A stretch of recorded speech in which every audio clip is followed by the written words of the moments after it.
এখানে একটা ছবি আপনারা দেখতে পাচ্ছেন। দেখেন ব্যাগের মধ্যে মুরগির ডিম এবং 500 টাকার একটা নোট দেখা যাচ্ছে।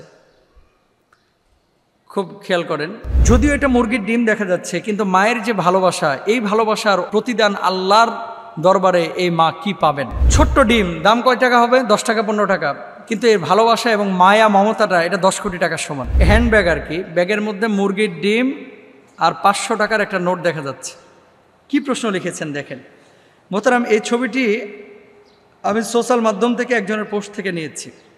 আপনার কাছে জানতে চাচ্ছি, এই ভদ্রলোক সে শহরে থাকে, যখন শহরে আসছিল সময়ের স্বল্পতার কারণে তার মা একটা মুরগির ডিম সকালবেলায় সিদ্ধ করে দিয়েছিল। তো সে সিদ্ধ ডিম খায় নাই, বলেছে মা এখন খাওয়ার মানসিকতা নেই। তারপরে সে ব্যাগ নিয়ে বের হয়ে যাচ্ছিল, মা গোপনে এই মুরগির ডিমটা তার ব্যাগের মধ্যে ঢুকিয়ে দিয়েছে। হুজুর, যদিও এটা মুরগির ডিম দেখা যাচ্ছে, কিন্তু মায়ের যে ভালোবাসা, এই ভালোবাসার প্রতিদান আল্লাহর দরবারে এই মা কি পাবেন। খুব ইম্পর্টেন্ট একটি বিষয়। ছোট্ট ডিম দাম কয় টাকা হবে? 10 টাকা 15 টাকা, কিন্তু এর ভালোবাসা এবং মায়া মমতাটা এটা 10 কোটি টাকার সমান। কারা বোঝে এটা জানেন? আপনার মা আছে না জীবিত, আপনি হয়তো এখন বুঝতেছেন না। যেদিন আপনার মাটা মারা যাবে সেদিন এই মমতার বিষয়টা আপনি বুঝবেন। প্রতিদানটা কি? উনি যে বলেছেন প্রতিদানটা কি, এই যে একটা মুরগির ডিম আর 500 টাকা।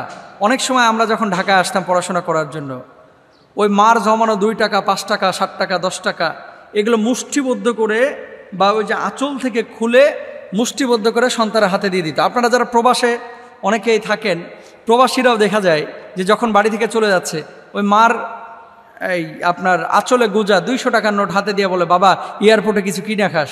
এয়ারপোর্টে অনেক সময় একটা পানির বোতলের দাম আমার কাছে নিয়েছে 350 টাকা।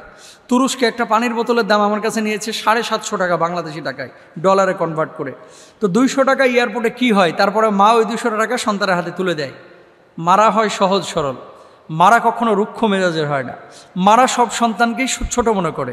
ঢাকা বিশ্ববিদ্যালয়ে পড়ে, পাবনা থেকে আসতেছে, অথচ মা তার হাতে 300 টাকা তুলে দিচ্ছে, বাজান ঢাকায় গিয়ে কিছু খাস। 300 টাকায় কি হয় ঢাকায়? কিন্তু মায়ের এই 300 টাকার ভাই হিসাব 3 কোটি টাকা দিয়ে আপনি করতে পারবেন না। এই যে মুরগির ডিমটা মা দিয়েছে, যদিও 10 টাকার একটা মুরগির ডিম, এখানে হাজারো ফ্রেন্ডদের সাথে শ্বশুরবাড়ির মধ্যে অথবা বন্ধুদের সার্কেলে অথবা প্রিয় মানুষটার কাছ থেকে রোস্ট, পোলাও, কোরমা, বোরহানি যা পেয়েছেন, এর চাইতে অনেক দামি হচ্ছে একটা ডিম। এই ডিমের মধ্যে আছে মায়া, এই ডিমের মধ্যে আছে নিঃস্বার্থতা, এই ডিমের মধ্যে আছে মায়ের ভালোবাসা, এই ডিমের মধ্যে আছে মায়ের একান্ত কিছু শব্দ, যে শব্দের কোনো উচ্চারণ হয় না। মাথা চাইতে মানে চেষ্টা করলেই পারতেন যে ডিমটা যাক বাচ্চা খাবে না, আমি খেয়ে নিই বা রেখে দিই, পরবর্তীতে আমি খেয়ে নেব না।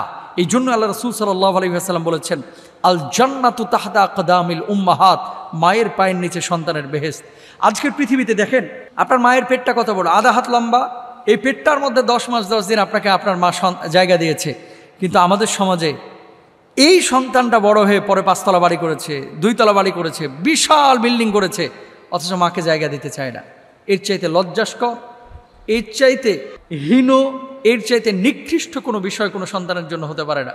আপনি আপনার মাকে টেক কেয়ার করবেন, আপনিও তো বাবা হয়েছেন, আপনার সন্তান আপনাকে টেক কেয়ার করবে। আপনি আপনার মায়ের যত্ন নেবেন, আপনি আপনার মার যত্ন নেবেন, আপনার সন্তান আপনার যত্ন নেবে।